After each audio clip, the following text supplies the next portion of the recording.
Donc, monsieur Pierre-François Laterre, bonsoir. Bonsoir. Donc, je rappelle que vous êtes chef de service des soins intensifs aux cliniques universitaires Saint-Luc. Oui. Et donc, première question, avez-vous des conflits d'intérêts?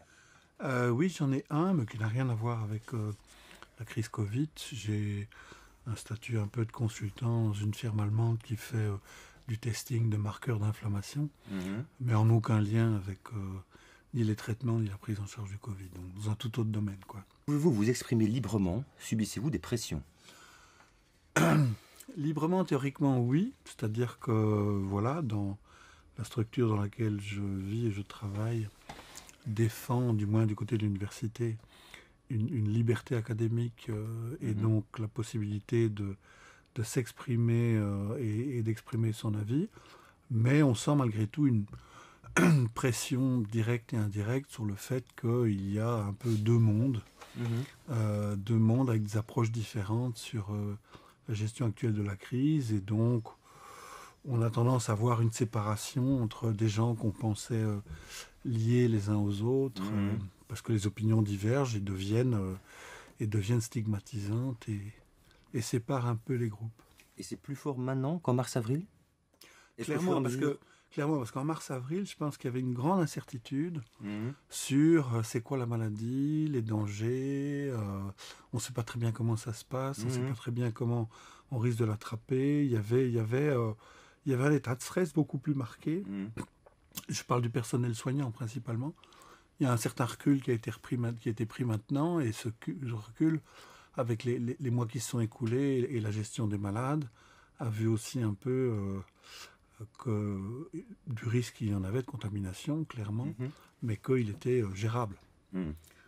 Donc c'est moins, et là je parle de nouveau du personnel soignant, c'est moins une situation d'anxiété phobique. Elle est plus dans la communauté, on va dire, entre guillemets, vu les messages environnants et la pression un peu qui est mise au niveau du public, et le sens de la responsabilisation, le caractère pénalisant, le reproche permanent, un peu plutôt le modèle coercitif et réprimant plutôt qu'éducationnel.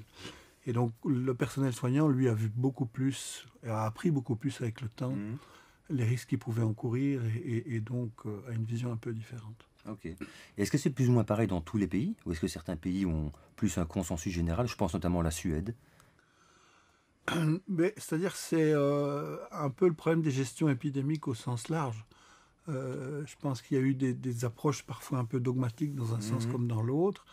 Je pense que la Suède, vue de loin, avait un regard un peu plus balancé, avait déjà un mode culturel et de comportement sociétal qui faisait qu'il y avait un certain nombre de respect au départ de certaines mesures de base, de principes, de précaution, comme les pays asiatiques ont cette démarche qui est de dire si je me sens pas bien, je mets un masque pour éviter de contaminer les autres.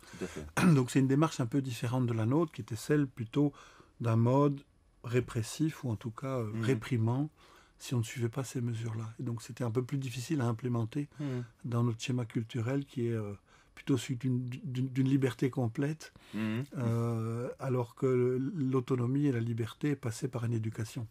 Et donc plutôt que de se focaliser plus sur l'éducation et l'apprentissage des risques, où est-ce que ça se passe, comment est-ce qu'on risque de l'attraper, qu'est-ce qu'il faut faire, c'était plutôt tu ne peux pas faire ça.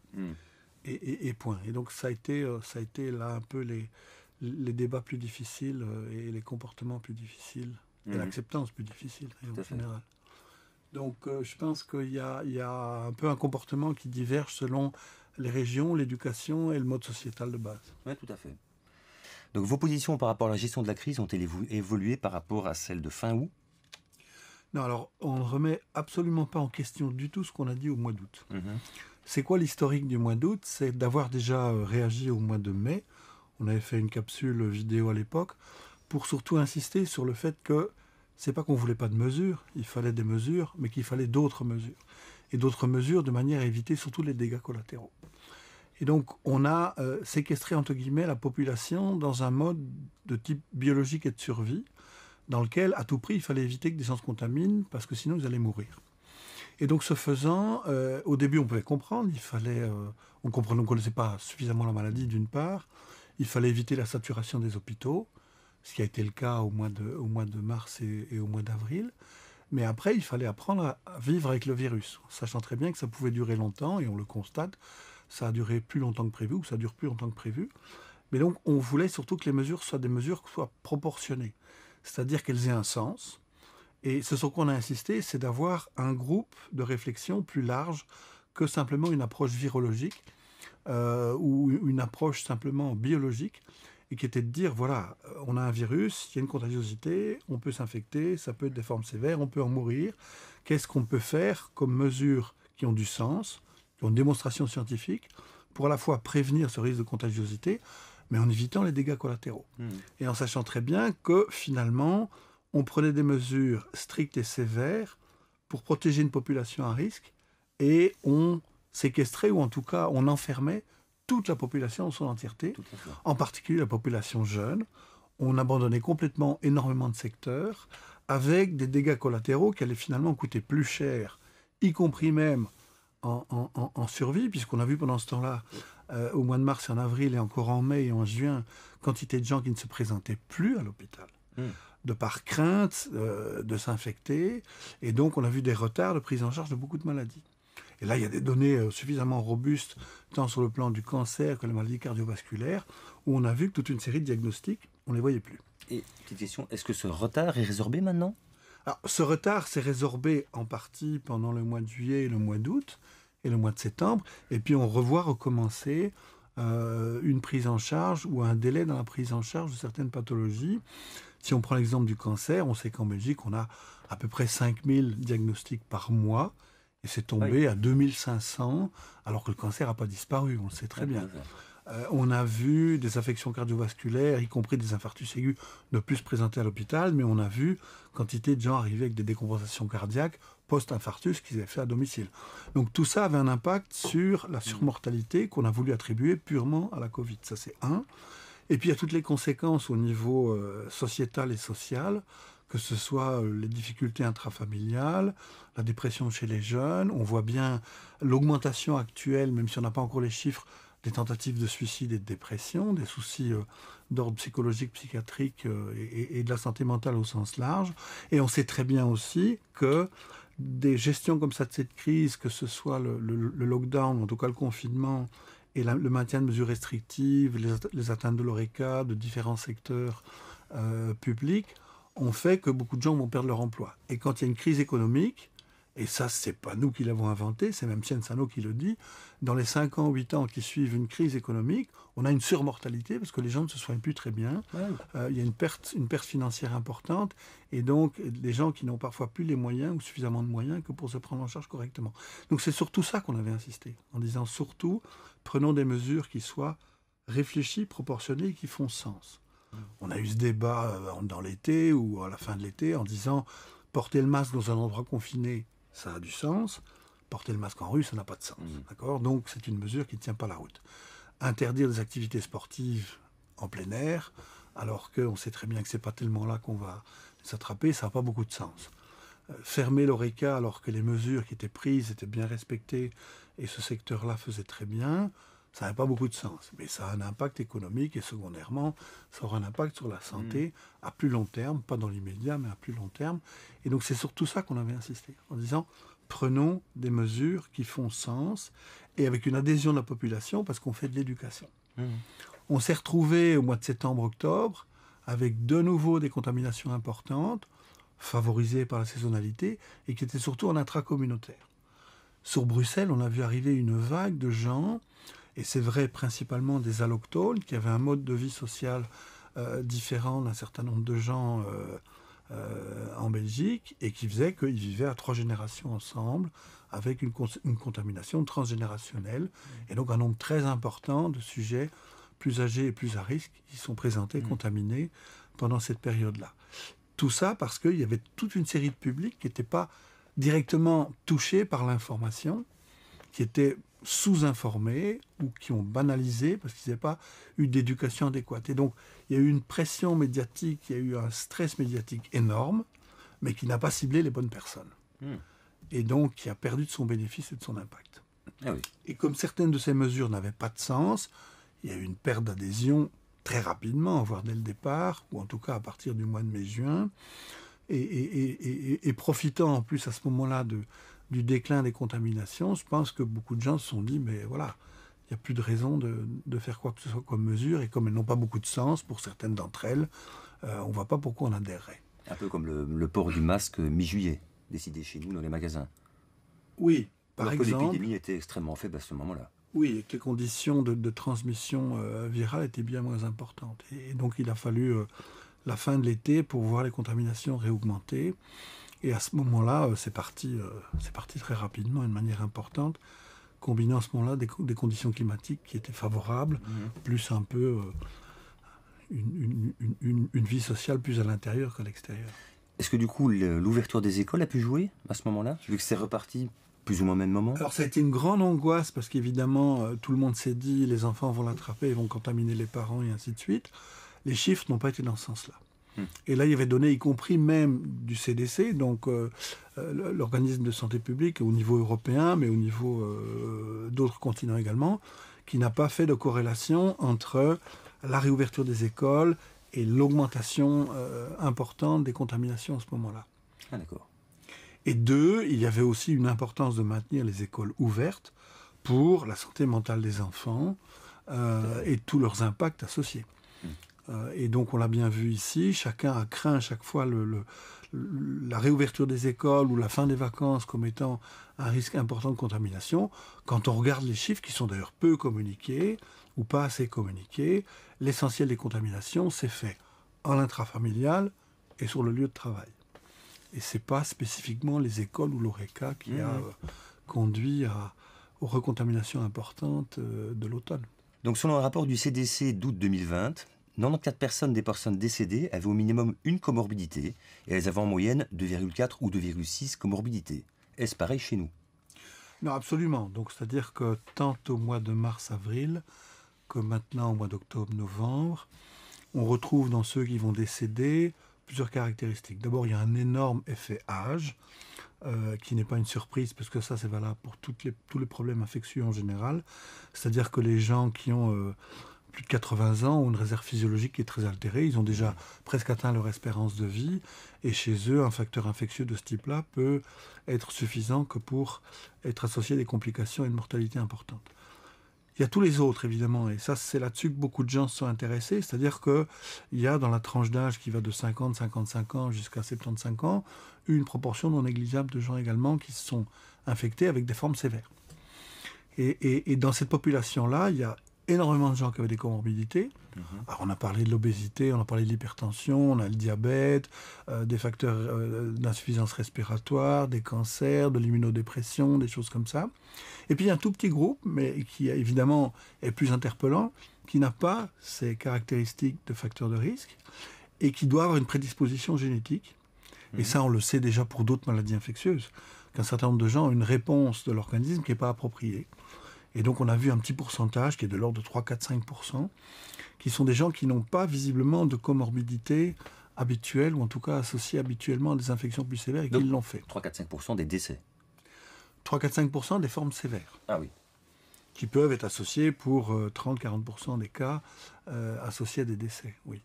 Mais donc sur l'ensemble des décès, il est clair qu'on a plus de 95% des gens qui combinent âge avancé et comorbidité. Et puis une toute petite proportion qui n'a pas ces caractéristiques-là. Et là où il y a des données maintenant qui montrent qu'il y a plus que probablement un pattern génétique qui prédispose à faire des formes plus sévères. Et chez les enfants, où c'est extrêmement peu grave, il y a quand même des décès associés du coup à des comorbidités? Alors, ce que l'on a vu, et chez les enfants, c'est surtout des tableaux d'état inflammatoire prolongé avec ce qu'on appelle le syndrome de Kawasaki pour quelques-uns d'entre eux, et d'autres avaient des comorbidités probantes. Comme on a eu au moins 2 jeunes enfants avec des affections neuromusculaires qui évoluaient depuis des années et qui étaient associées là également à une insuffisance respiratoire et générale. Mais ce n'est pas des enfants en bonne santé qui ont développé des formes sévères d'une part et qui en sont décédés d'autre part. Au début de l'épidémie, on utilisait massivement la ventilation mécanique forcée. Il semble qu'aujourd'hui, on lui préfère l'oxygénation. S'est-on trompé de traitement au début? Il s'est passé 2 choses.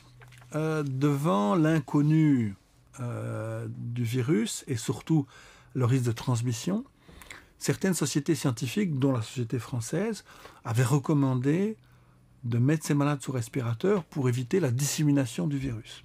Parce que quand vous êtes sous respirateur, vous êtes dans un circuit fermé et ça évite une transmission virale. C'est pas l'approche qu'on a choisie. En fermant le visage, en fait. Non, vous mettez une sonde d'intubation dans la trachée, et donc tout le passage aérien se fait entre le respirateur et le poumon. Dans les deux sens? Oui, absolument. Je pensais que c'était que souffler. Non, ça souffle, et puis ça ressort, et c'est filtré. C'est filtré, et ça repart dans l'air ambiant. Mais donc c'était pour diminuer le risque de transmission. C'est une approche que nous n'avons pas suivie, en disant ils ont juste une atteinte respiratoire qui peut être sévère, essayons de les oxygéner. C'est ce qu'on a fait, nous, au mois de mars, au mois d'avril, d'emblée, en essayant d'éviter l'intubation, même si 60-70% des patients finissaient à un moment sous respirateur. Mais il y a un certain nombre qui ont passé le cap sans être mis sous respirateur. D'autres ont une approche d'emblée plus ventilation systématique. Et on sait qu'une ventilation mécanique, artificielle, avec nécessité d'être endormi, est associée à des complications multiples, y compris infectieuses secondaires, qui sont plus importantes. Donc, il y a eu un peu marche arrière après cette période-là, aux alentours du mois de mai et de juin, et l'approche dans la seconde période, on va dire, dans la seconde vague, a été pour beaucoup de tenter de ne pas mettre sous respirateur, même s'il y a un biais de sélection, puisque ceux qui finissent en soins intensifs sont des gens qui ont échappé au système d'oxygénation classique, ou non invasif, comme on dit, et qui ont fini par se retrouver, pour une bonne proportion d'entre eux, sous respirateur. Donc ça, c'était un peu causé par ces messages de « attention, on va disséminer le virus partout, donc il faut à tout prix fermer le circuit, entre guillemets, et mettre les gens sous respirateur ». Et c'est probablement, pour un certain nombre de patients, pas la bonne approche. Maintenant, est-ce que ça a joué dans la mortalité ou dans la surmortalité? C'est pas impossible chez un certain nombre d'entre eux, mais les données ne sont pas assez robustes pour conclure directement. En tout cas, l'approche a changé. Ok. Doit-on indiquer les différentes causes médicales d'un décès sur un certificat? Donc, normalement, sur un certificat, vous mettez patient décédé telle date, telle heure, décédé d'un infarctus du myocarde, décédé d'un accident vasculaire cérébral. Alors, dans le cadre des infections en général, qu'elles soient virales ou bactériennes, si vous estimez que la cause principale du décès est l'infection, vous mettrez « est décédé des complications de ». Donc, de ce point de vue-là, la cause du décès, ce n'est pas toujours facile à établir. Le patient arrive avec un syndrome grippal, le patient éventuellement fait la Covid, fait une atteinte respiratoire, se retrouve sous respirateur, n'évolue pas bien, décède. Alors, on peut mettre décès Covid ou bien détresse respiratoire ou atteinte pulmonaire dans le cas du Covid, mais il peut aussi avoir fait des problèmes thrombotiques, des problèmes d'hémorragie cérébrale, et donc si vous respectez le bon sens, vous allez mettre la cause précipitante au décès, et pas nécessairement le fait que ce soit la Covid qui soit la cause du décès. Et donc ma question c'était aussi, donc on met une seule pathologie sur le certificat de décès, on ne met pas toutes? C'est le facteur un peu limitant d'un certificat de décès, c'est-à-dire qu'il faut faire un choix dans la cause du décès. Si demain vous avez un accident de voiture avec un traumatisme crânien, avec des gros dégâts et que vous mourrez dans un contexte de coma, on mettra traumatisme crânien. D'accord. Ou accident de la voie publique, traumatisme crânien. Mais donc pour les classer, après, c'est un peu parfois difficile, et pour avoir fait beaucoup d'études dans le domaine du soin intensif, arriver à bien classer la cause principale de décès n'est pas facile. À ça vient s'ajouter le fait que des malades ou des patients qui évoluent pas bien, développant différentes dysfonctions, il peut y avoir une décision de limitation thérapeutique. Alors la limitation thérapeutique, c'est pas une cause de décès. Ça va entraîner le décès de par la limitation des soins qu'on donne, voire l'arrêt des soins, alors que la personne a plusieurs soucis et plusieurs pathologies, ou en tout cas plusieurs dysfonctions d'organes qui expliquent son état. Donc là aussi, conclure sur n'est pas toujours facile et évident. Oui, tout à fait. Alors, certains ont peut-être mis Covid de manière simplifiée. Je peux pas me baser sur ce qu'ont fait les autres parce que je n'ai pas vu leurs données. Mais sur un certificat de décès, ce n'est pas toujours facile de faire un choix quand il y a une pluripathologie avec plusieurs conséquences ou plusieurs dysfonctions d'organes et qu'il faut à un moment dire « Ok, c'est quoi qui a entraîné le décès ?»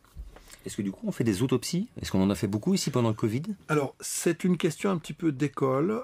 Il se fait qu'au mois de mars-avril, on en a fait beaucoup, nous, pour comprendre. On voulait absolument savoir dans quel état était le poumon, est-ce qu'on retrouvait des dégâts particuliers, est-ce qu'on retrouvait du virus, est-ce qu'il y avait un processus d'inflammation différent de ce qu'on voit, que ce soit dans la grippe ou d'autres infections bactériennes, voir s'il y avait une atteinte spécifique des reins, du cœur, du foie. Et donc on a fait un certain nombre. Peu de gens en ont fait, parce que c'est quand même quelque chose qu'on demande aux familles. C'est pas toujours facile de dire il est décédé, est-ce qu'on peut autopsier? Je veux dire, il y a un contexte émotionnel souvent qui est un facteur limitant, mais nous en avons fait un certain nombre. On a bien fait une trentaine depuis le début de l'année. Parce que il me semble me rappeler qu'au début de la crise, l'OMS déconseillait les autopsies. Alors on revient de nouveau dans le débat de la transmission virale.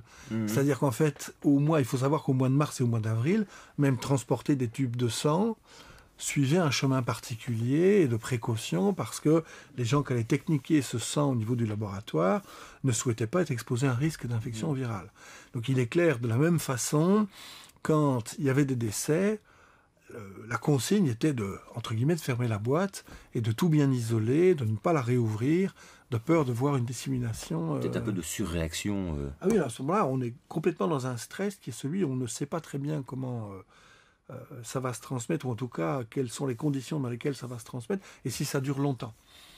Et donc, si même une fois décédé, on a encore un risque de transmission, alors que parfois le décès avait lieu 30, 40, 60 jours après l'infection, donc dans un contexte où maintenant on sait très bien qu'on ne va pas retrouver de virus actif responsable de... Donc ça a freiné beaucoup, et c'était d'ailleurs un problème aussi pour les familles, parce que beaucoup n'ont pas pu voir le corps. Donc le patient décédé seul, dans beaucoup d'endroits, était mis dans son cercueil, il n'était pas vu par la famille. Ce qui est évidemment une gestion très difficile en termes de deuil, de ne pas voir quelqu'un qui est décédé, pour des raisons de crainte de transmission virale. Donc y a-t-il une prime financière par mort attribuée au Covid donnée aux hôpitaux? Alors, à ma connaissance, je ne connais pas de prime. Il y a simplement un honoraire qui a été modifié, un honoraire de surveillance différent, parce qu'il y a une charge financière énorme, que ce soit en matériel, en isolement et des choses comme ça, que d'autre part, les hôpitaux en Belgique étant financés principalement à l'acte, voyant une chute dramatique de toutes les autres activités associées, que ce soit la prise en charge des cancers, des infarctus, d'autres maladies, la chirurgie élective, les hôpitaux se sont pris un énorme déficit, qui ne sera pas résorbé d'ailleurs, sur toute la période 2020, et qui durera encore, à mon avis, un certain temps en 2021. Et donc, on a une charge de personnel soignant importante, qui est le coût principal au sein d'un hôpital, avec une activité qui est diminuée dans les autres domaines qui permettent d'équilibrer les finances. Et donc, il fallait bien trouver un moyen de compensation partielle, je dis bien partielle, de cette perte financière. Alors, une notion de prime au décès ou au diagnostic établi de Covid, je n'irai pas jusque-là, mais je dirais... C'est plutôt une aide. C'est plutôt une aide, c'est-à-dire qu'il y avait un certain nombre d'honoraires qui ont été rajoutés pour la prise en charge des patients Covid. D'accord. Mais sans que ce soit pour autant une course financière à avoir un maximum de patients Covid, parce qu'il faut bien se dire que c'est une charge de travail et émotionnelle pour les infirmières qui ne sera pas compensée par un honoraire supplémentaire comme ça. Ok, merci. Donc je ne me lancerai pas dans un gros débat sur... non, c'est une question qui revient souvent sur Internet, etc. Beaucoup de gens ont dit, mais oui, il y a tout un incentive à traiter les patients Covid parce que ça va amener du financement. Non, non. Il y a eu une faible compensation d'un certain nombre de charges, ou de la prise en charge plutôt, mais qui n'était pas un vrai incentive parce que l'un dans l'autre, personne ne va s'y retrouver. Oui, donc globalement, les hôpitaux ont perdu de l'argent. Énormément. Ah oui. Énormément. Énormément. Donc l'activité a chuté de manière dramatique dans tous les autres domaines qui en général sont mieux financés ou en tout cas permettent de compenser les frais de personnel soignant qui sont quand même la source principale de dépenses au sein d'un hôpital. Et donc non, tous les hôpitaux sont dans le rouge cette année. Clairement. Ah oui. Oui. Et donc je suppose des aides supplémentaires qui vont sans doute venir pour essayer il faudra bien, puisqu'en plus on a un mode de financement de la santé publique qui fait que chaque année, on revoit la quantité d'argent qu'on vous donne. Et l'argent de la quantité qu'on vous donne, puisque c'est une enveloppe fermée, il y a une tarte que les hôpitaux se partagent, elle est divisée en fragments en fonction du nombre de patients que vous avez vus, de leur sévérité, de leur durée de séjour, et ainsi de suite. Et donc cette enveloppe est fermée. Donc on ne rajoute pas de l'argent dans la caisse globale des soins de santé. Alors, tout le monde a vu son activité chuter, tout le monde a vu un certain nombre de pathologies ne plus être prises en charge, qui apportait de l'argent. Donc au final, c'est de l'argent que la santé publique n'a pas dépensé pendant ce temps-là. Donc il va falloir que cette santé publique refinance les hôpitaux si on ne veut pas les retrouver dans le rouge tous encore pendant 1 année ou 2 années complémentaires. C'est dommage maintenant. Alors ça tomberait assez mal, ça c'est clair. Et puis c'est surtout, je pense maintenant, un peu une prise de conscience de la nécessité d'avoir un financement adéquat. Parce qu'on était sur la corde raide depuis des années. Et on est resté tous depuis des années, avec pas mal même d'hôpitaux l'année précédente qui étaient en déficit.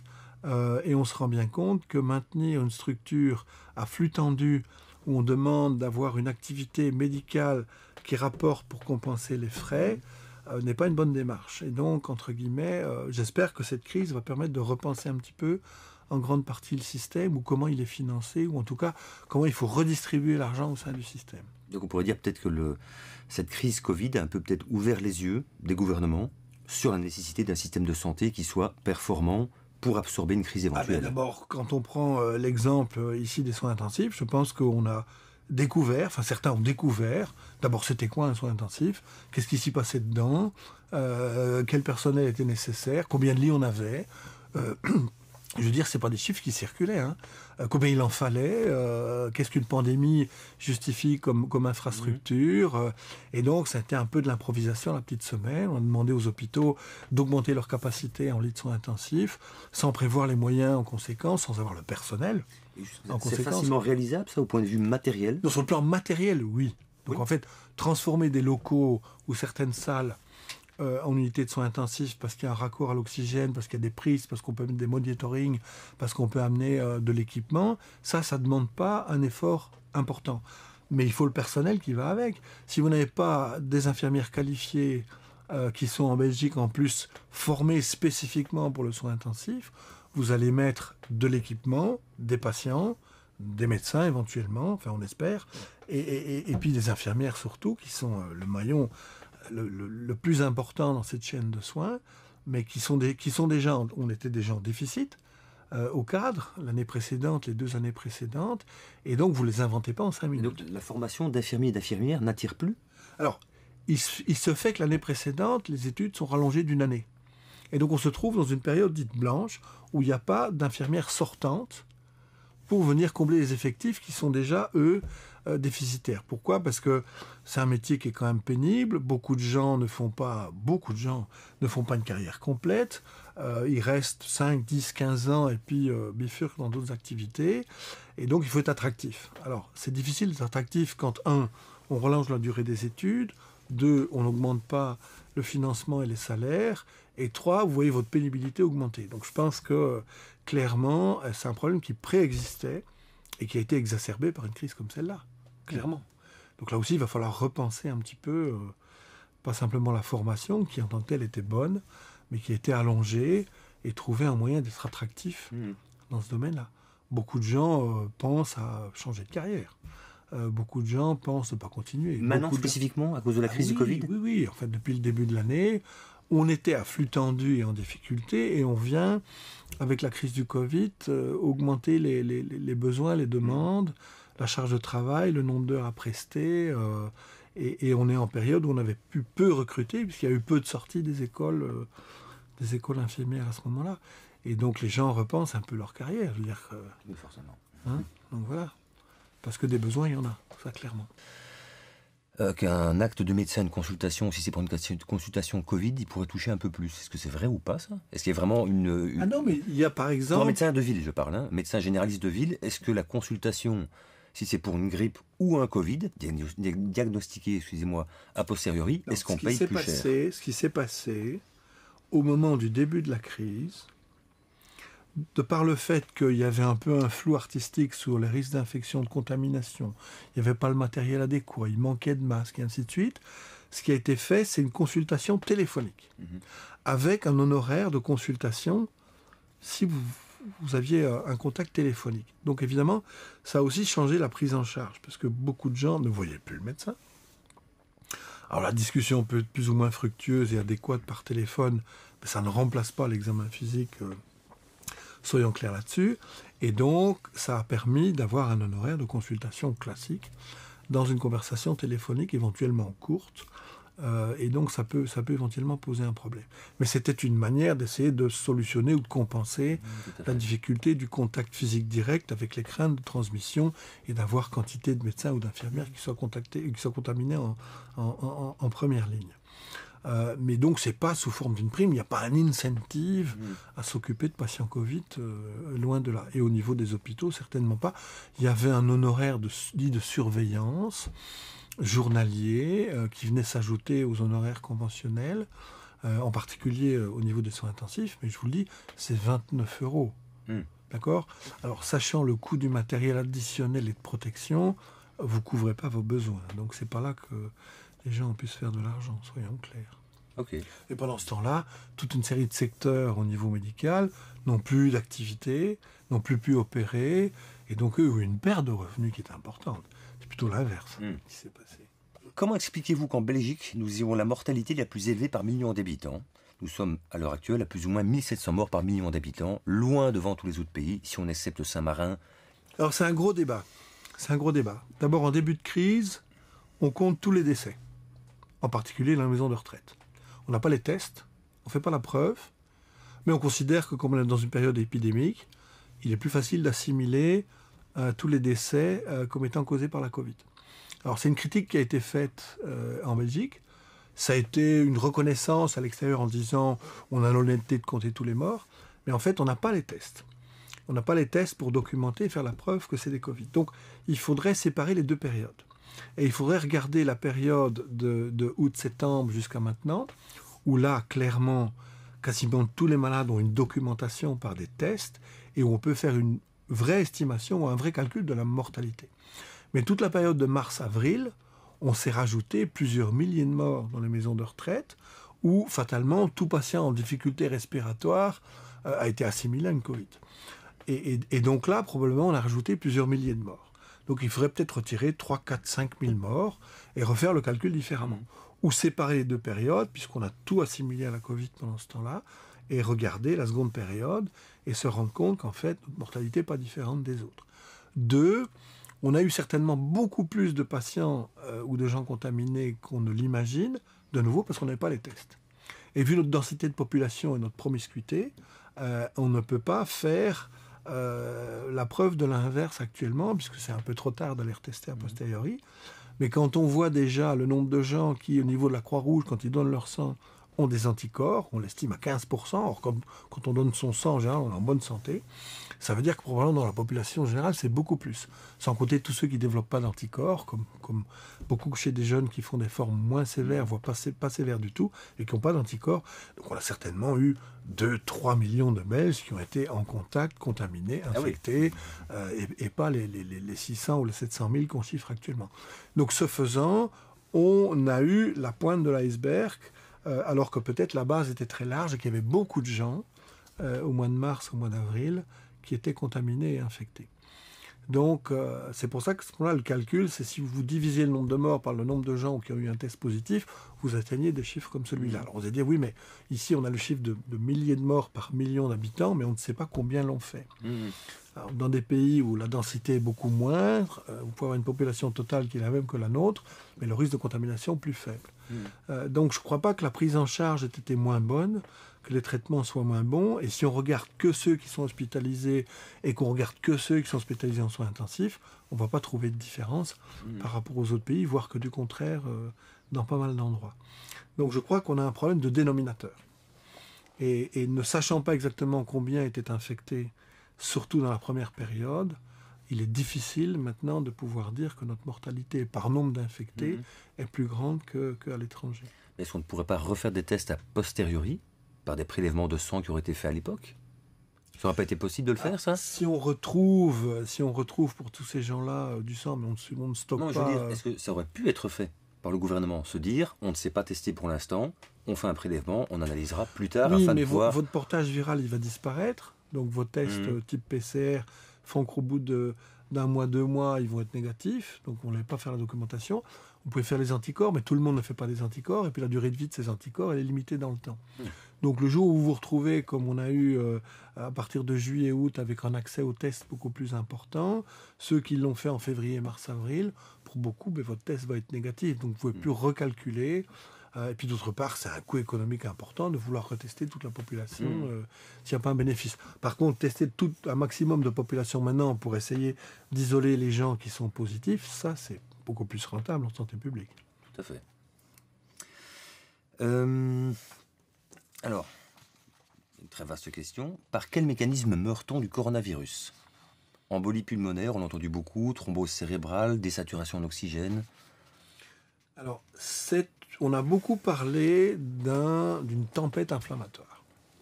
La fameuse tempête de cytokines. Voilà. Alors, c'est quoi les cytokines? C'est des médiateurs inflammatoires. Donc, votre cellule, que ce soit les cellules des parois des vaisseaux, vos globules blancs, devant un agent pathogène, vont envoyer des signaux pour amener d'autres globules blancs, que ce soit des lymphocytes, que ce soit des neutrophiles, pour effectuer la destruction de la bactérie ou du virus. Et donc, il y a des médiateurs inflammatoires, comme dans toute infection virale, comme dans toute infection bactérienne. Beaucoup de gens se sont concentrés sur cette tempête dite inflammatoire, mais quand on regarde objectivement, cette tempête inflammatoire n'est pas plus importante, elle est même moins importante que dans une infection bactérienne classique, une pneumonie, une péritonite et des choses comme ça. Quoi qu'il en soit, c'est quelque chose qui dure et qui crée parallèlement un état de procoagulation. Donc on active la coagulation. De nouveau, pas de manière plus importante que ce qu'on rencontre dans les infections bactériennes, mais elle dure moins longtemps que dans cette infection virale-là. Et donc, on active la coagulation et on a observé que beaucoup de malades avaient ce qu'on appelle des microthromboses. Au niveau des poumons. Au niveau des poumons, mais dans d'autres organes aussi. C'est des gens qui ont fait plus facilement des embolies pulmonaires, mais on s'en est rapidement rendu compte. Donc, il y a eu plus de traitements anticoagulants menés dès le début de la maladie. Mais on fait des thromboses artérielles, des accidents vasculaires cérébraux, des thromboses, voire des hémorragies cérébrales. La cause principale de décès, en dehors des surinfections bactériennes et de leurs complications, c'est une défaillance du cœur, essentiellement ce qu'on appelle le cœur droit, par hypertension pulmonaire, parce que le poumon est le siège de microthrombose, parce qu'il y a une pression dans les artères qui augmente, et le cœur décompense et combine un déficit en oxygène avec une défaillance circulatoire. Oui, donc il n'y a pas une cause unique, c'est un ensemble de facteurs. Il n'y a pas une cause unique, mais disons que ceux qui ont mal évolué présentaient un peu tous le même pattern, comme on va dire, à savoir un déficit en oxygène persistant, une pression dans l'artère pulmonaire qui montait, une défaillance du cœur et finalement une défaillance circulatoire globale. Est-ce qu'on traite mieux ça maintenant qu'au mois de mars-avril? C'est-à-dire qu'on l'anticipe beaucoup plus, puisque après une dizaine de patients, vous vous rendez vite compte qu'il y a un profil un peu particulier qui s'installe, mais il y a un certain nombre de décès qu'on n'arrive toujours pas à empêcher. Donc je veux dire, on n'est pas surpris par... on ne se laisse pas dépasser par une grande quantité d'embolies pulmonaires massives chez ces gens-là, puisque je pense que depuis la fin mars, début avril, la plupart des équipes ont un traitement anticoagulant beaucoup plus agressif chez ces gens-là, et n'ont pas empêché un certain nombre de décès malgré tout, parce qu'il n'y a pas que ça, il y a un processus d'organisation du poumon lié à sa microthrombose, lié à l'inflammation, qui fait que la décompensation respiratoire, l'hypoxémie, la défaillance cardiaque persistent. Ok. Alors justement, est-ce que ce même mécanisme de mécanisme inflammatoire ne risque pas de se produire à cause du vaccin ARN qui, pour faire simple, permet aux cellules elles-mêmes de générer des protéines qui activent le système immunitaire? Et donc est-ce que la quantité injectée dans un seul vaccin n'est peut-être pas supérieure à celle qu'on rencontre dans une infection au coronavirus classique, normale on va dire? Alors les données actuelles des études qui ont été menées pour les vaccins n'ont pas montré d'effets secondaires nombreux ou inquiétants. Le principe de la vaccination est quand même établi depuis très longtemps. On peut avoir bien sûr des manifestations locales, on peut avoir une douleur, on peut avoir parfois un peu de manifestations un peu inflammatoires. Mais c'est un challenge plus court dans le sens que c'est pas une dissémination virale active avec du virus qui continue à se multiplier. C'est dans les modèles anciens, vous exposez de la membrane ou une partie de membrane ou un virus inactivé mais que vos cellules reconnaissent et synthétisent des protéines. Ici, c'est un vaccin, du moins un certain nombre d'entre eux, ARN.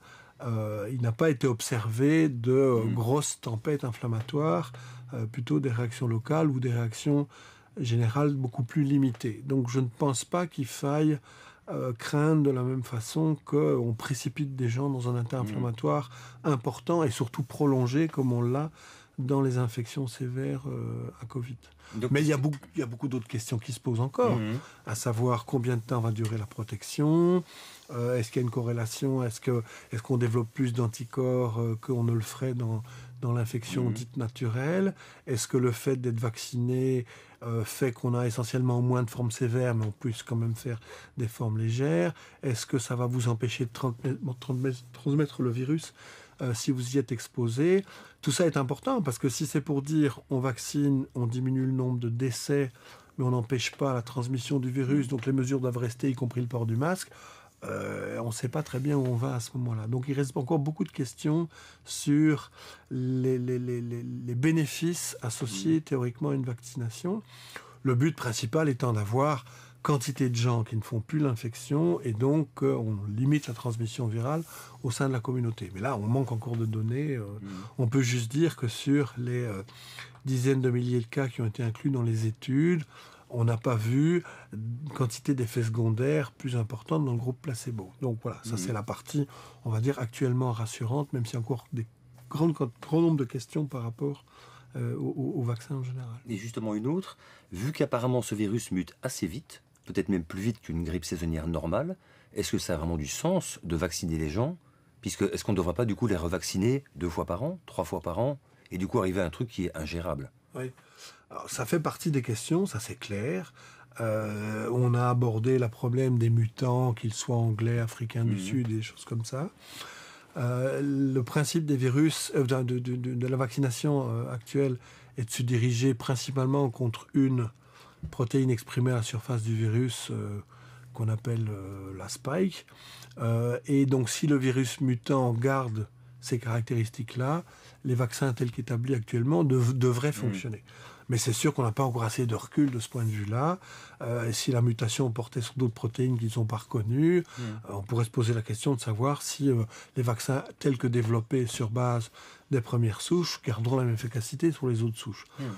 D'un point de vue théorique, la réponse à court terme ici, elle est oui. Mais, donc c'est-à-dire que si l'extérieur du virus reste le même si l'intérieur change, ça ne changerait pas l'efficacité du vaccin? Il semble que non. Il semble que non. Mais là, on n'a pas encore assez de recul. Ok, ça va. Donc, apparemment, des soignants constatent qu'une certaine proportion des malades qui se présentent aux urgences arrivent quelquefois paniqués, même sans pathologie grave, juste par peur d'avoir peut-être contracté le coronavirus. Est-ce que vous l'avez constaté dans votre hôpital? Je pense qu'il y a eu beaucoup de gens qui se sont présentés à l'hôpital ou dans les centres de tri ou dans des centres de testing pour répondre à une angoisse propre qui était je suis peut-être contaminé, je suis peut-être infecté, qui avait des symptômes légers ou pas de symptômes du tout, mais qui voulaient savoir. Et donc, il a fallu un petit peu freiner à ce moment-là ce mode de présentation, d'autant plus que pendant toute une période, on manquait de tests en volume. Donc, il fallait faire un tri préalable. Et de dire les gens qui n'ont pas de symptômes ne seront pas testés. Ils ne seront pas testés en priorité. Et puis, une fois qu'il y a eu beaucoup plus de tests, ce testing a été réouvert même aux gens asymptomatiques pour justement avoir une idée du portage dans la communauté au sens large. À l'inverse, il y a aussi beaucoup de gens qui étaient tellement paniqués du risque de l'avoir qui ne sont pas présentés. En se disant, si je vais à l'hôpital, si je me présente à l'hôpital, je risque de le contracter. Et c'est pour ça que beaucoup de gens ne sont pas présentés pour d'autres pathologies. D'où les retards dans les traitements. Donc. D'où le retard dans les traitements, puisque les gens ne se présentaient pas de peur d'être infectés. Et donc cette image de l'hôpital comme vecteur d'infection, puisque c'est une image qui ne date pas d'aujourd'hui, a généré des comportements dans les deux sens.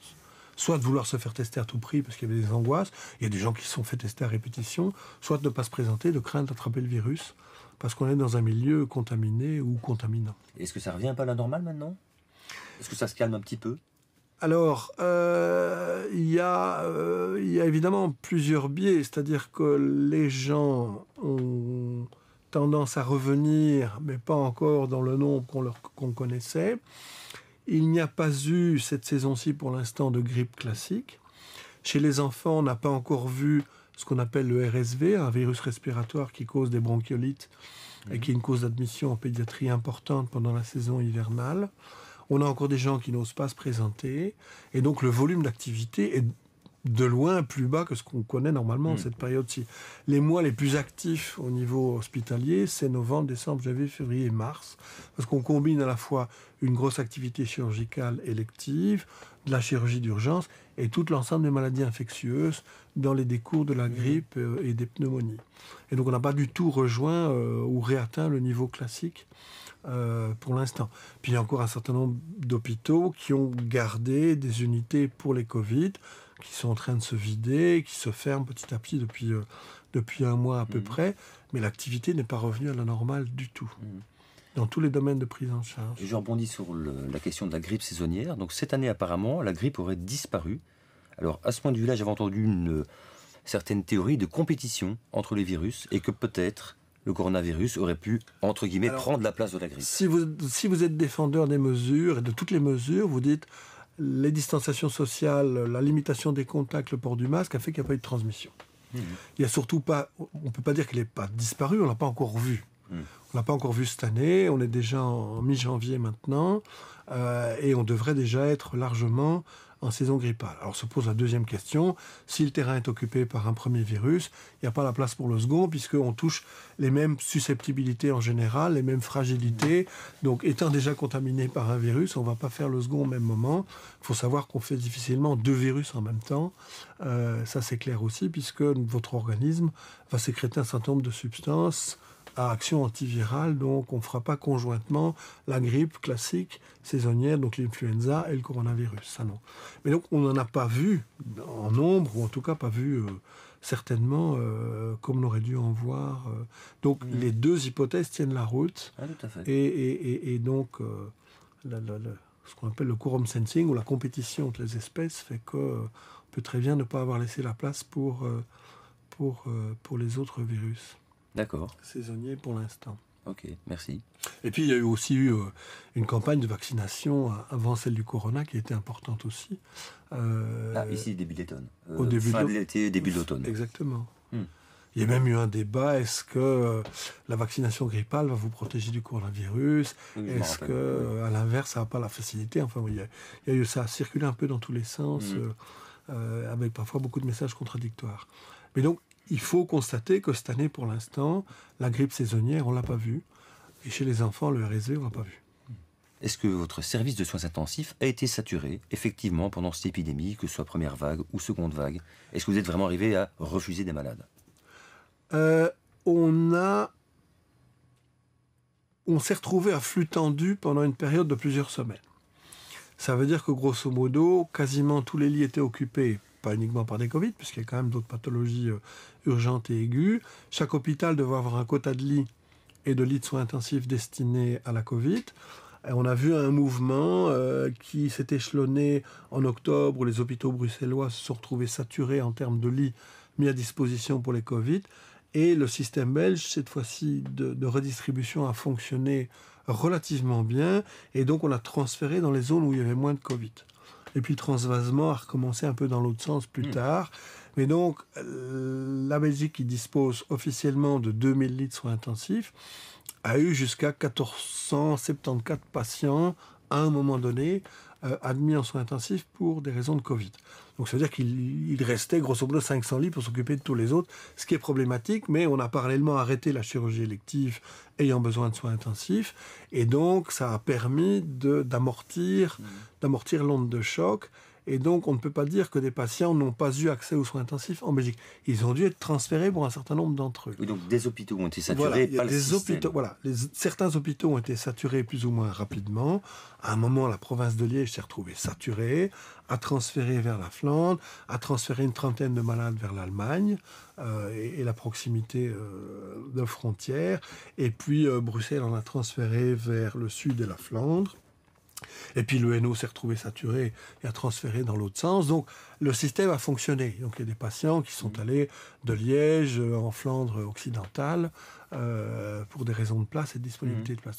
Donc le système a fonctionné, la redistribution des patients a permis de ne pas avoir des patients qui se voyaient refusés alors qu'ils correspondaient aux critères de sévérité, avaient un état physiologique où le soin intensif allait leur apporter un bénéfice. Parce qu'il y a aussi quand même toute cette discussion en disant beaucoup de gens sont morts parce qu'ils ont été refusés aux soins intensifs. Mais ce débat d'acceptation aux soins intensifs n'est pas nouveau. Depuis que je travaille là-dedans, on a une discussion quotidienne, à savoir est-ce que ce patient doit venir en soins intensifs? Est-ce qu'on va l'aider? Est-ce qu'on va lui apporter une valeur ajoutée par les traitements qu'on lui donne? Donc un certain nombre de patients sont refusés parce qu'on voit bien qu'on ne va pas les aider. Ils ont des comorbidités très importantes, ils ont un état physiologique de base qui fait que on ne va pas les aider. Donc on dit non, je pense qu'il faut limiter les soins. Alors la crise Covid a exacerbé cette discussion, mais elle existe depuis des années, des années. On a cette discussion au quotidien de savoir est-ce qu'il est justifié de les admettre. Alors, au moment où évidemment vous avez un grand nombre de patients qui sont sévères, on peut dire oui mais on a peut-être refusé des admissions parce qu'on manquait de place. Si les patients justifiaient de l'admission aux soins intensifs, c'est le système de transvasement et de transfert qui a fonctionné. Et il a fonctionné également pendant la première vague, en mars-avril? Alors, il a fonctionné, mais là, c'était un arrangement un peu local. Nous avions organisé une communication entre une 30aine ou 35 hôpitaux francophones, et on se tenait au courant tous les jours des places disponibles.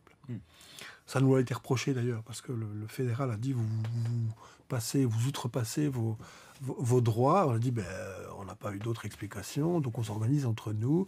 Comme c'est un monde qui se connaît bien, tous ces hôpitaux et ces services de soins intensifs se connaissent, les gens se connaissent, on s'est mis soit dans des groupes WhatsApp, soit par le mailing, en disant voilà, aujourd'hui j'ai autant de places, tous mes lits sont occupés, ou au contraire j'ai encore des places disponibles, de manière à aider les gens à pouvoir transférer les patients là où il y avait des places. Au début de mars-avril, la province de Namur était beaucoup plus protégée. Il y avait beaucoup moins de malades. Donc, on savait qu'on pouvait en envoyer là-bas. Il y a des gens de Tournai qui sont allés à Namur. Et donc, vous avez organisé ce système vous-même, en fait? Voilà, absolument. Ah oui. Absolument. C'était pas organisé. Donc, comme on se connaissait à peu près tous et assez facilement, on s'est mis un petit peu dans un réseau. Et ça a bien fonctionné? Et ça a bien fonctionné. Ça a bien fonctionné. Alors, c'est vrai qu'on a atteint à ce moment-là peut-être que 1200, 1300 patients par rapport aux 1470 qu'on a connus à cette période-ci, mais ça a fonctionné. Donc on a fait des transferts à ce moment-là, organisés un peu plus par nous-mêmes que par un système de régulation tel qu'il a fonctionné maintenant. En octobre-novembre, il y a eu des régulateurs par province qui avaient pour mission de savoir tous les jours, 2 fois par jour, combien il y avait de lits disponibles pour les Covid et où est-ce qu'on pouvait les transférer. Mais en mars-avril, c'est nous qui l'avons fait. C'est entre nous. Ah oui. Okay. Oui. Et donc justement par comparaison à la grippe, est-ce qu'il n'est pas possible que le coronavirus devienne endémique, qu'il revienne par vague chaque année, comme une grippe en fait? Alors c'est tout à fait possible, c'est même probable. Je veux dire, on sait qu'il y a des épidémies qui disparaissent tout à coup et on ne comprend pas pourquoi elles disparaissent et elles ne reviennent pas. Si on prend la grippe saisonnière, si on prend l'exemple qui a été fort suivi du H1N1, on a vu l'année suivante et l'année d'après encore des cas de H1N1, donc ça peut continuer à circuler. Vous savez qu'habituellement, l'hiver austral commence avant, donc on voit en Asie les premières infections virales saisonnières, et puis elles apparaissent en Europe et aux États-Unis, et puis la boucle reprend l'année suivante. Entre-temps, il y a des mutations, et puis il y a des virus nouveaux qui apparaissent, et ainsi de suite.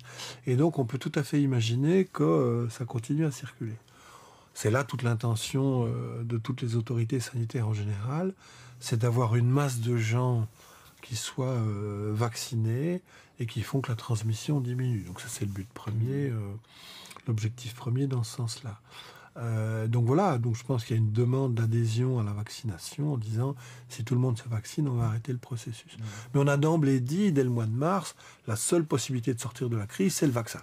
Voilà, il n'y a pas d'autre solution. On isole, en attendant, on prend des mesures, et le jour où on aura le vaccin et qu'on aura vacciné au moins 3/4 de la population, on pourra lever les mesures. En attendant, on ne peut pas. Et donc, force est de constater que si on prend ce qui s'est passé au mois d'octobre-novembre, on a vu tous nos pays voisins européens, tous sans exception, voir les contaminations augmenter, les gens hospitalisés augmenter, les admissions en soins intensifs augmenter, alors que tous ces pays avaient des mesures différentes. Donc, faut qu'on m'explique pourquoi tout le monde, la même semaine ou dans les deux mêmes semaines, voit le pic de contamination augmenter, alors que chacun avait des mesures préventives ou d'isolement qui étaient différentes. Alors, on a commencé à accuser tout le monde de dire il y a du laisser-aller, c'est l'été, plus personne n'a fait attention. Je crois qu'il y a des pays qui ont continué à avoir des mesures et malgré tout, ils ont fait face au même problème. Donc, probablement qu'il y a un certain nombre de mesures qui ne sont pas utiles et d'autres qui sont utiles. Je pense que quand on voit qu'au niveau de l'ORECA, beaucoup de pays ont gardé le système ouvert et n'ont pas fait la preuve d'une augmentation du nombre d'infections, si on respecte un certain nombre de mesures, on peut maintenir l'activité ou un certain nombre d'activités. Notamment en Suède. Alors, notamment en Suède, mais on va de nouveau dire, regardez, in fine, maintenant ils ont dû fermer les restaurants. Le nombre de morts par million d'habitants n'est certainement pas plus élevé que le nôtre. On voit que dans un certain nombre de pays, l'activité théâtre, cinéma est restée ouverte en respectant des mesures et en ne démontrant pas qu'on augmentait les contaminations. Donc ça peut fonctionner. C'est pas dans l'ORECA qu'on a démontré qu'on augmentait. On a dit, mais non, c'est dans les bars, puisque quand on a bu 4 verres, à ce moment-là, on se comporte de manière anormale. C'est possible. En attendant, les restaurants, fonctionnant avec une procédure qui était bien édictée, qui était respectée, qui fonctionnait bien, n'ont pas été associés à un nombre accru de contamination. Donc, on a pris un certain nombre de mesures qui n'ont pas beaucoup de sens ou peu de sens par rapport à des mesures qui en ont beaucoup plus et qu'il fallait continuer à respecter. De nouveau, si on avait fait de l'éducation plutôt que de la répression, on aurait eu probablement une adhésion beaucoup plus grande. Si vous expliquez à tout le monde correctement comment ça se transmet et comment il faut faire, si vous sensibilisez les gens, plutôt que de dire ne faites pas ça, vous pouvez pas faire ça, ah mais ça n'a pas beaucoup de sens, ça se fait rien, ne faites pas ça. Oui, en gros, ne pas les infantiliser. Voilà, ne pas les infantiliser, les sensibiliser, mieux les former, vous augmentez l'adhésion. Je pense que si vous regardez le public des soignants, qui sait très bien depuis toujours qu'en période saisonnière de grippe, il faut faire attention, il faut porter un masque, il faut se laver 2 fois plus les mains que d'habitude, vous avez une adhésion parce que vous savez comment ça se passe. Mais il y a des publics qui ne sont pas informés de la même façon. Et donc si vous faites juste de la répression, vous n'atteignez pas une adhésion. Et s'il n'y a pas d'adhésion, il n'y a pas de respect d'un certain nombre de mesures qui, elles, peuvent avoir du sens et d'autres qui n'ont pas de sens. Donc, en gros, on va rejeter toutes les mesures en bloc pour un certain nombre qui sont effectivement discutables. Et on continue à le faire. On a accusé tous les jeunes d'être responsables de tous les maux du monde. On a culpabilisé les étudiants. On a dit, vous faites des fêtes. Regardez, il y a des foyers, des clusters. C'est évident qu'il y avait un certain nombre de foyers qui sont apparus, mais il n'y a pas que là, il n'y a pas que chez les jeunes. Dans les maisons de retraite, à certains autres endroits, dans certains milieux professionnels, il y a aussi des clusters. Mais on a mis toute la responsabilité sur les jeunes, on les a accusés de tout, de faire la fête et d'être responsables d'eux. Si on avait dit les jeunes font la fête, ils risquent de se contaminer, n'allez pas voir vos parents plus âgés ou vos grands-parents, on aurait eu à avoir un effet tout aussi bénéfique probablement. Et ça, on n'a pas fait. On a condamné. On a dit vous partez à l'étranger, vous allez en voyage, vous allez revenir avec du virus. Mais vous partez d'une zone rouge dans une zone rouge, grosso modo, si vous aviez plutôt fait du testing et continuer à faire du testing et dire voilà, vous vous isolez, plutôt que de dire les voyages sont interdits, on a plus d'adhésion, je pense.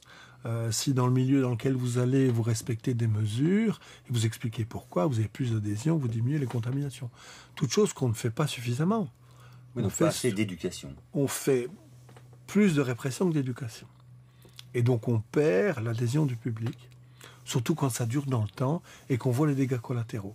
Quand on voit l'épuisement dans lequel sont psychologiquement les étudiants qui ont déjà eu toute une année amputée en 2020 et on continue maintenant, qu'on leur empêche de former leur réseau social à un âge où ils font leurs rencontres, leurs amis, leurs premiers copains ou copines, et on leur donne pas de perspective, puisqu'il n'y a pas d'échéance de temps. On ne dit pas ça va s'arrêter tel mois, parce qu'on sera prêt et on va faire d'autres mesures. Non. C'est le vaccin, et quand on aura vacciné tout le monde, on verra. C'est même pas sûr qu'il ne faille pas encore continuer à porter le masque et continuer à ne pas isoler. Donc, on enlève toute perspective aux gens. Pour sauver qui? Parce que c'est aussi ça qu'on n'a pas encore suffisamment démontré. Combien de gens ou d'infections a-t-on prévenu par ces mesures? Tous les modèles sont faux. Tous les modèles n'ont pas fonctionné du tout. Preuve en est quand on voit comment c'est reparti en octobre et en novembre. Donc, on a continué à rester dans un mode restrictif, réprimant, punissant, au lieu de dire voilà, ben là on a démontré que dans tel endroit on a démontré qu'il y avait plus de contamination, telle attitude et tel comportement est associé à plus de contamination, on a sous-exploité les chiffres. il y a quantité de chiffres et des banques de données qui ne sont pas exploitées correctement. Il y a même une difficulté à avoir accès à ces banques de données. Même en Belgique ? Ah oui, pour un bon nombre de scientifiques, il est actuellement très difficile d'obtenir toutes les données en détail de Sensano. Alors on dit on n'a pas le temps, on n'a pas les moyens pour... et donc il y a quantité de chercheurs qui voudraient avoir accès facilement à toutes ces données pour améliorer les modèles, pour mieux démontrer le chemin des contaminations, pour aider dans les mesures qui font sens, et l'accès est très difficile. Et donc automatiquement, je crois que ça n'aide pas non plus à progresser et dans la connaissance et dans l'établissement de mesures qui sont définitivement documentées ou prouvées. Et censées pour le public. Et qui sont destinées, et qui ont du sens pour le public et qui sont destinées au public au final, dans une vocation de santé publique. Tout à fait. Peut-on dire que la Covid est une maladie de terrain, vu que la grande majorité des gens qui contractent cette maladie sont asymptomatiques ? Plutôt une maladie, on va dire, de virus extrêmement dangereux, plutôt de terrain extrêmement fragile. Il est sûr que les infections virales sévères vont se développer chez des gens qui ont un certain terrain, plus éventuellement une prédisposition génétique. Alors ici, on a fait face à une pandémie, donc là, il n'y a pas de discussion, comme il y a eu d'autres pandémies par le passé, comme il y en aura probablement encore d'autres dans le futur, on le verra bien, je pense qu'on ne pourra pas tout anticiper et tout prévenir. On pourra simplement mieux s'organiser et mieux se structurer pour gérer ces pandémies. Il y a eu beaucoup d'improvisation, il y avait beaucoup de méconnaissances, il y avait beaucoup de choses qu'on ne savait pas, et donc on espère simplement qu'on va améliorer la gestion. Mais prévenir toutes les pandémies, non. Alors, votre question porte sur le fait d'une maladie de terrain. Toutes les infections bactériennes et virales se développent plus facilement, ou en tout cas ont des formes plus sévères, en fonction du terrain sur lequel on se trouve. Ça, c'est clair. Donc ça, c'est pas très, très différent. On a vu dans le H1N1 que ça touchait beaucoup plus de jeunes adultes que des sujets âgés. Ici, on a bien vu que beaucoup de gens âgés mouraient plus de par une prédisposition, en tout cas de par un terrain de fragilité ou de par des comorbidités. Ce qui est quand même relativement classique de ce point de vue-là, mais le nombre a fait que il y a eu un nombre de gens sévères, il y a eu un nombre de décès beaucoup plus important, et on voit le nombre de décès attribués à la Covid au niveau mondial beaucoup plus important que dans les 2 saisons de grippe précédentes. Donc en nombre absolu, on est beaucoup plus haut que ce qu'on a connu. Donc il y a eu beaucoup plus de contagions et un terrain prédisposant ou de fragilité qui fait qu'on a eu beaucoup plus de formes sévères en nombre et beaucoup plus de décès. D'accord, mais du coup, est-ce qu'il n'y a pas des moyens pour renforcer le terrain et effectivement diminuer, donc en prophylaxie, des traitements en prophylaxie Alors, de nouveau, de par l'épidémie et l'urgence, beaucoup d'études avec des traitements en amont, donc donnés beaucoup plus précocement ou en prophylaxie, n'ont pas été réalisées. Donc on se retrouve avec beaucoup de traitements qu'on va dire ou préventifs ou qui pourraient atténuer la réplication virale. On ne va pas réouvrir le débat de la chloroquine, mais peut-être que la chloroquine donnée beaucoup plus tôt ou de manière préventive va peut-être diminuer le risque de multiplication virale et donc de dissémination. Donc toutes ces études n'ont pas pu être menées. Mais moi je parle également même plus d'alimentation, de style de vie. Ça, c'est quelque chose qui n'est pas nouveau non plus. De nouveau, on sait très bien qu'il y a un déficit en vitamine D dans la population belge. Donc c'est quelque chose qui est connu depuis très longtemps. Et dans la population âgée, encore plus. Et donc on sait qu'un déficit vitaminique D est associé à un risque infectieux beaucoup plus grand. Alors c'est vrai qu'on peut avoir toute une politique de prévention, mais donc ça reprend aussi toute l'alimentation. On sait que les obèses ont fait plus de complications. Donc il faudrait dire mangez mieux, grossissez moins. Donc tout ça nous remet dans le domaine de la santé publique en général, hors épidémie. Donc c'est un processus général. On n'a pas mis l'accent sur le fait que on fume encore, on boit encore beaucoup de trop, et que donc tout ça est associé à des risques de maladies en général. Tout ça a été mis de côté pour l'instant. Alors que probablement il faudrait un regard en médecine générale et en prévention et en santé publique, parce que je pense que beaucoup de médecins généralistes font beaucoup d'efforts de ce point de vue-là, mais qui est de montrer tout ce que nos habitudes de vie ont comme conséquence sur toute une série de maladies. Et donc, là aussi, plutôt que de juste dire porter un masque, c'est de dire pourquoi on ne fait pas une campagne plus importante sur la consommation de tabac qui est associée à plus de décès que la Covid? Pourquoi ne le fait-on pas avec l'alcool? Pourquoi ne le fait-on pas avec l'obésité et la manière dont on s'alimente? Donc tout ça, c'est des questions importantes, puisque grosso modo, sur une base annuelle, ces problèmes-là causent beaucoup plus de décès que ne le cause la Covid. Donc ça, c'est certain. Donc ça aussi, c'est quelque chose qu'il faut repenser et peut-être réfléchir dans le futur à dire on n'a pas mis assez l'accent sur la prévention du tabac, sur l'alimentation et toutes ces choses. Peut-être donc remettre la santé, repenser la santé d'une manière plus large en fait. Absolument. Qui n'est pas que le traitement Absolument. hospitalier. Absolument. Ici, dans un phénomène de panique et d'urgence, on a fermé les yeux, entre guillemets, ou on a mis de côté plutôt toute une série de choses dans la prévention. On a oublié toute une série de pathologies et on est resté Covid. Et on a mis tous les moyens sur la Covid. Et on a dit on ne sortira de la Covid qu'avec la vaccination massive. Et donc en attendant, on ferme tout, on arrête tout et on isole tout. Je pense qu'il va falloir apprendre dans le futur à gérer les choses autrement et détecter beaucoup plus rapidement, isoler beaucoup plus rapidement, prendre des mesures qui font du sens beaucoup plus rapidement, éviter la dissémination par d'autres moyens et améliorer le terrain de base des gens, de leur défense, de leur état de santé. Et puis surtout, on a considéré que la vie était éternelle. Tout à coup, on se rend compte qu'on peut mourir, parce que tout à coup, il y a massivement des gens qu'on connaît qui sont infectés, qui éventuellement vont décéder. Et les dernières années, on avait l'impression que mourir était quelque chose d'absolument inacceptable, alors qu'il faut bien admettre qu'on a une espérance de vie, que même la moyenne d'âge des gens qui vont décéder de la Covid est déjà au niveau de leur espérance de vie. Donc tout ça, on oublie. Ça devient tout à coup inacceptable. Alors qu'il faut aussi accepter que la vie s'arrête à un moment. Alors c'est plus difficile d'accepter que des gens de 50 ans, 60 ans meurent d'une affection qu'on peut prévenir, ça on est bien d'accord. Mais quand on regarde l'essentiel des décès, c'est dans une tranche d'âge où on sait que on peut mourir de la grippe l'année suivante, on peut mourir d'un certain nombre d'affections cardiovasculaires ou respiratoires l'année suivante, et ça on l'oublie. Et donc cette survie biologique prend le pas sur toute la survie mentale, sur la qualité de vie, sur les activités.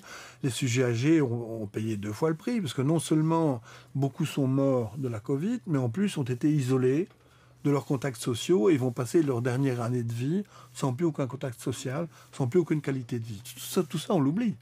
Et maintenant, on dit qu'il faut vite les vacciner. Bien sûr, mais bon, on vaccine les gens à risque.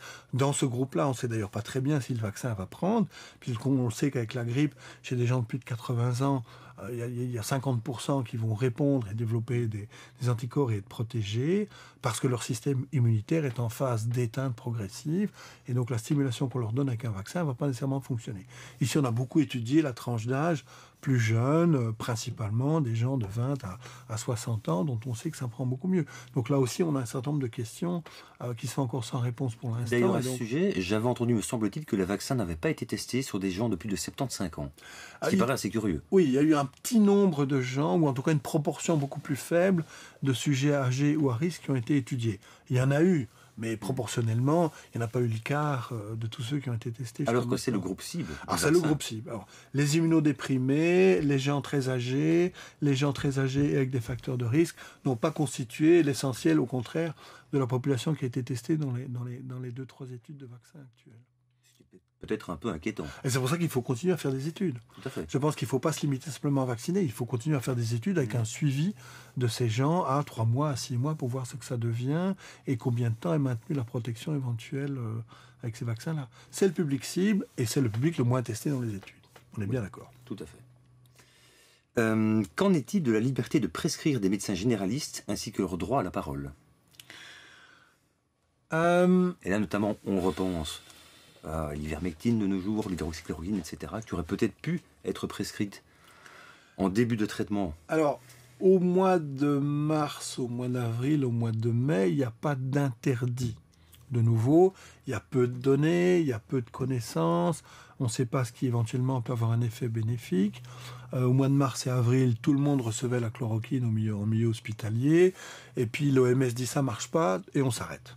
Et donc, on ne la prescrit plus, et donc on fait la recommandation inverse en disant ça ne sert à rien, il ne faut pas la donner. On pourrait même avoir des effets secondaires, ce qui n'a pas été démontré, important, puisque c'est quand même une médication qui est utilisée depuis des dizaines d'années. Alors, il y a l'invermectine qui est proposée, mais de nouveau, il n'y a pas une volonté de faire des études à large échelle pour suivre des gens. On aurait pu commencer en mars, avril, mai, juin, enfin plutôt en mai, juin, juillet, en faisant du traitement préventif et de voir éventuellement si dans cette population, il y avait moins de contamination ou des formes moins sévères. Tout ça n'a pas été fait. On est resté sur vaccin, mesure, vaccin, et pas sur ces choses-là. On a abordé d'autres traitements, des supplémentations vitaminiques, puisque on a des raisons de penser que des supplémentations vitaminiques en vitamine D, même s'il y a peu d'études formelles qui sont parvenues à le démontrer maintenant, diminuent l'incidence infectieuse. Pourquoi ? Parce qu'on ne sait pas quelle dose, combien de temps, qui peut en bénéficier le plus. Est-ce uniquement ceux qui ont un déficit dans le dosage ? Est-ce que c'est tout le monde ? Mais de nouveau, on ne s'est pas donné les moyens. On a fonctionné dans l'urgence et on a dit la réponse viendra avec le vaccin. Donc tout ça a été sous-exploité. Donc ce qu'on peut surtout dire, c'est qu'on ne s'est pas donné les moyens de voir tout ce qu'éventuellement, sur le plan préventif, aurait pu amener comme bénéfice en contamination, en infection. Et donc malheureusement, quand on voudra le faire, ce sera peut-être un peu trop tard. Soit le pic sera passé, l'épidémie sera passée et ce ne sera plus considéré puisqu'on se dira il y a peut-être plus de besoin. Mais c'est des choses qu'il faut réexplorer, même pour le futur, qu'il faut réexplorer. Mais est-ce que c'est pas du coup un peu unique à cette maladie que, il me semble, c'est quasiment peut-être la seule fois où on n'a pas soigné les patients au début en leur disant restez chez vous, il n'y a que quand ce sera très grave qu'on vous soignera. Ça me paraît assez unique. C'est assez unique parce que de nouveau on s'est retrouvé dans un peu football panique. Il y a beaucoup de gens, c'est grave, c'est sévère, ils meurent tous, les hôpitaux vont être saturés, on ne sait pas comment ça fonctionne, on ne sait pas ce qui peut marcher, on n'a pas de traitement spécifique, et les gens sont partis un peu dans toutes les directions, mais sans structurer les moyens de cette réflexion et sans mener rapidement des études à plus large échelle pour démontrer que ça puisse fonctionner. On a des quantité de publications sur des petits échantillons, avec des conclusions dans un sens comme dans l'autre, et parfois contradictoires. La science a été dans tous les sens, dans toutes les directions, de sorte qu'il n'y avait plus de consensus, on n'avait pas de démonstration de l'efficacité, les études étaient mal menées en termes de qualité, on a abouti à toutes les conclusions dans tous les sens. Et donc ça a créé... de la panique. Ça a créé une confusion dans une situation de panique, et on a dit rien ne marche, il n'y a que le vaccin. Il n'y a que le vaccin, il n'y a que les mesures d'isolement, et en faisant le confinement, on va tout arrêter. C'était aussi pour se poser le problème, puisque on sait que le confinement mené pendant quelques semaines va diminuer la transmission. Au début pas, parce qu'on va plutôt même s'exposer à des risques de contamination intrafamiliale, mais disons après, va diminuer la transmission et les contaminations. Et puis, il y a toujours encore un certain réservoir, et puis on réouvre les portes, et on est reparti. Donc on postpose chaque fois le problème, et pendant ce temps-là, on ne réfléchit pas à d'autres moyens de prévention. Donc on n'a pas fait ça. On est resté avec des messages scientifiques de confusion, puisque ça a été dans tous les sens. Ceci marche, non, ça ne marche pas. Il y a les pros, les anti. Et donc, ce faisant, il n'y a pas de consensus. Pas de consensus. D'ailleurs, à ce propos de confinement-déconfinement, ce qui est quand même curieux, c'est qu'on n'a pas revu d'augmentation des courbes après le premier déconfinement partiel le 8 mai, ni après la réouverture de l'Horeca le 8 juin. Ça n'a eu aucun effet sur les courbes. Non. Et donc, là, de nouveau, je pense qu'on n'a pas été assez loin dans le débat. Pourquoi est-ce qu'en mai, juin, juillet, jusqu'au début août, on est tranquille ? Alors on dit oui, mais c'est les vacances. Tout le monde est parti en vacances, tout le monde s'est mal comporté, regardez. Et puis il y a surtout eu une condition climatique qui a favorisé très probablement pour une bonne part la transmission facilitée, les conditions météo, le fait de vivre en milieu plus fermé. Et à ce moment-là, on est parti en boucle. Ce qui du coup expliquerait un peu que ces différents pays limitrophes avec des mesures différentes ont eu effectivement la même montée presque au même moment. Complètement. Si vous regardez fin octobre, début novembre, vous prenez les courbes de contamination de France, de Hollande, d'Allemagne, de Suisse, dont on avait dit qu'ils faisaient bien, du Danemark, d'Angleterre, tout le monde voit sa courbe monter à ce moment-là. Et tout le monde voit un pic atteint fin octobre, début novembre et redescendre. Et puis d'un état à l'autre, il y a une variabilité avec plus ou moins stagnation et de déclin, ou même des remontées par endroits. Exemple, l'Angleterre ici maintenant sur les 3 dernières semaines. Et chacun avait des mesures différentes. plus ou moins restrictives. Donc c'est comme si, en tout cas, certaines mesures n'ont pas fonctionné. Alors là, c'est là qu'on a incriminé le manque de discipline, le laisser-aller, la fatigue, l'abandon. Alors il n'y a certainement pas que ça. Pour l'Italie et l'Espagne, ils sont indisciplinés. Ce qu'on avait déjà entendu, mais force est de constater que l'Allemagne, la Suisse, le Danemark, qui sont vécus comme plus disciplinés, ont visiblement pas mieux fait que du contraire pendant cette période-là. Donc il y a des choses qui se sont passées dans la transmission qui ne sont pas en lien direct avec du non-respect ou des mesures qui marchent mieux que d'autres, puisqu'ils n'étaient pas les mêmes. Et ça, je crois que c'est encore mal compris à l'heure actuelle, le mode de transmission exact des virus. Non, ça je ne dirais pas. On sait très bien que les particules virales, en fonction des conditions climatiques, en fonction de la proximité, vont se transmettre plus ou moins facilement. Il y a des choses qui sont connues de longue date avec la grippe. On sait surtout que la transmission par les mains est quelque chose d'important. Les messages qu'on donne sur toutes les dernières années, et ceux depuis longtemps, c'est en période de saisonnière grippale. S'il y a une suspicion de grippe, portez un masque. Et en tout cas, lavez-vous les mains, parce que ça, c'est un mode de transmission qui est important. Donc ça, c'est quelque chose qui est connu. Par contre, le caractère plus ou moins contagieux d'une souche par rapport à une autre varie.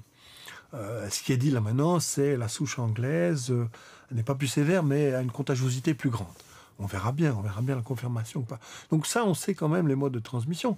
Je crois que justement, on savait très bien que si on se lave les mains plus régulièrement, si on prend une certaine distance, si on porte un masque, on va diminuer la transmission. Et donc ça a été fait, ça a été implémenté, ça a été demandé. Mais c'est quand même, un peu paradoxal là-dedans, c'est que pour aller dans un magasin, je suis obligé de mettre un masque, mais je ne suis pas obligé de me laver les mains. Il y a souvent un distributeur présent, pas tous, personnellement quand j'y vais. Oui. C'est toujours facultatif, par contre le masque est obligatoire. Tout à fait. Est-ce que du coup ça n'aurait pas dû être un peu plus cohérent ? De nouveau, je pense que améliorer l'éducation, l'information sur comment ça se passe, en disant quand vous faites tel geste, faites ceci, faites attention à cela, et qu'on touche toute la population, qu'on les sensibilise, on les responsabilise, on facilite l'adhésion et le respect de ces mêmes mesures, tout en maintenant une activité normale ou la plus normale possible. Si on dit simplement « vous n'allez plus là, on ferme tout ça, vous ne faites pas ça, si vous ne le faites pas, on vous punit d'eux », sans continuer à plutôt apprendre comment ça se transmet et ce qu'il faut faire, on perd.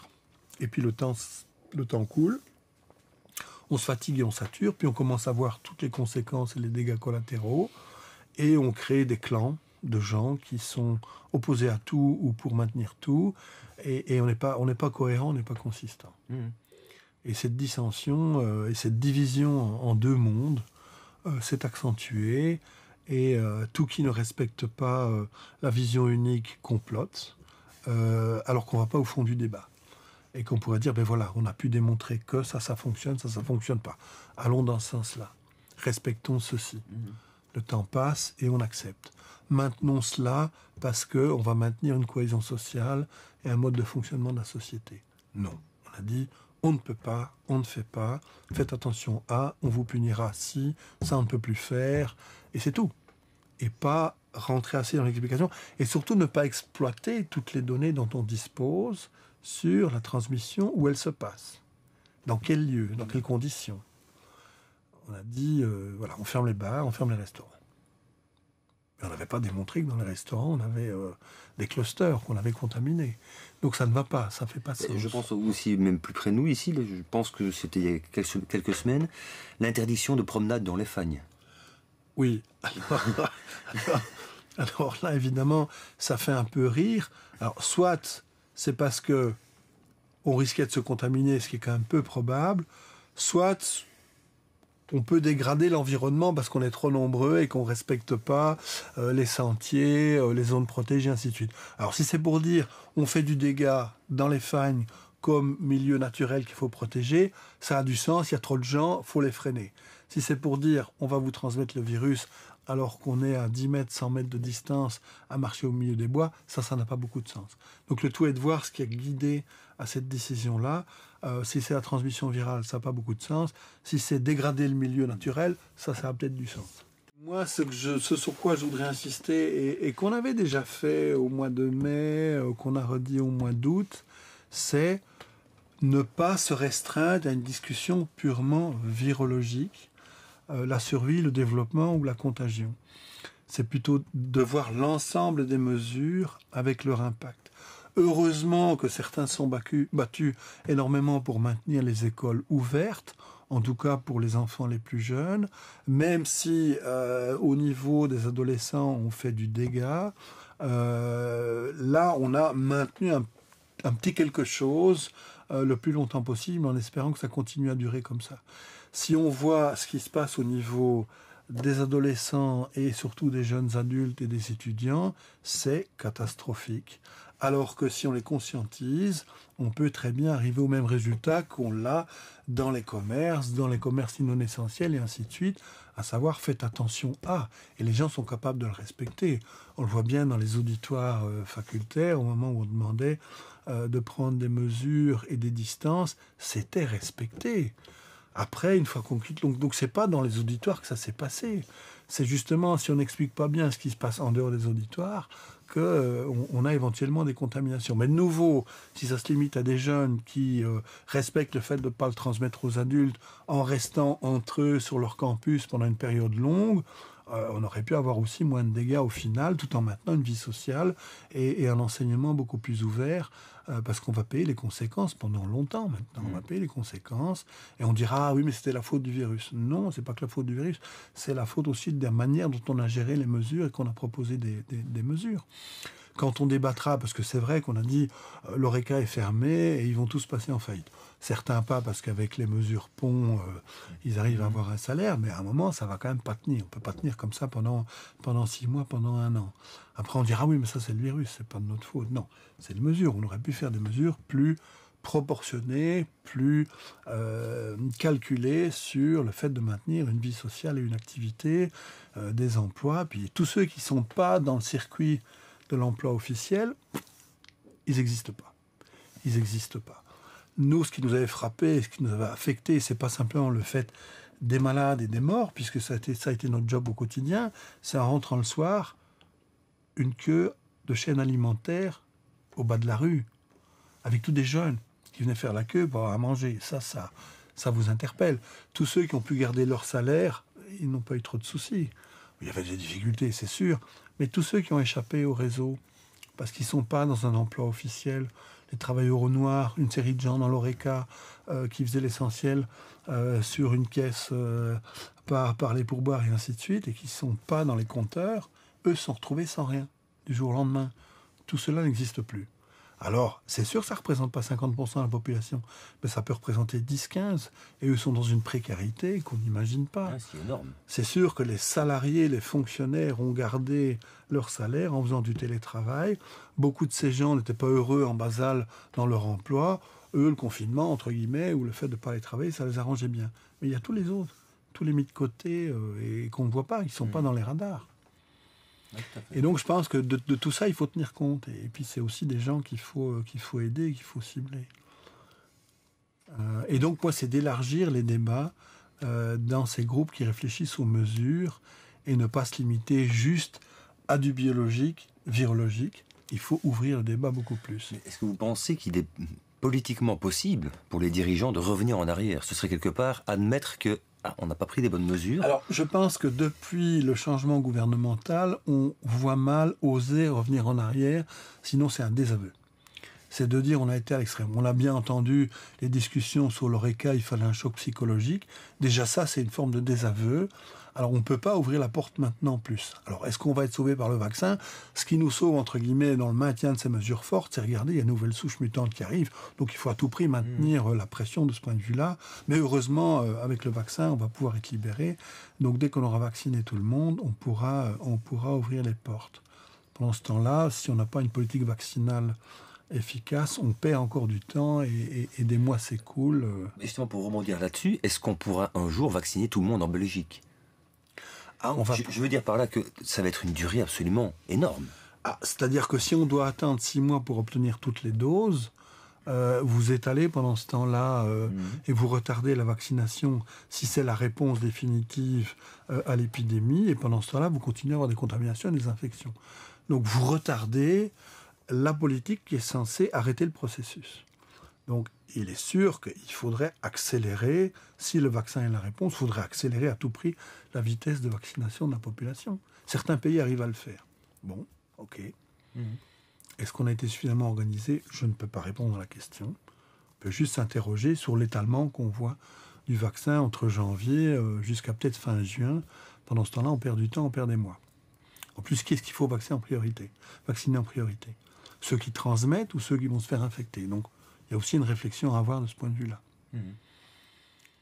Alors, on a ciblé les maisons de retraite parce qu'il y a eu beaucoup de dégâts dans les maisons de retraite, oui, mais c'est là qu'on a le moins de données chez les sujets âgés à risque de savoir si ça fonctionne.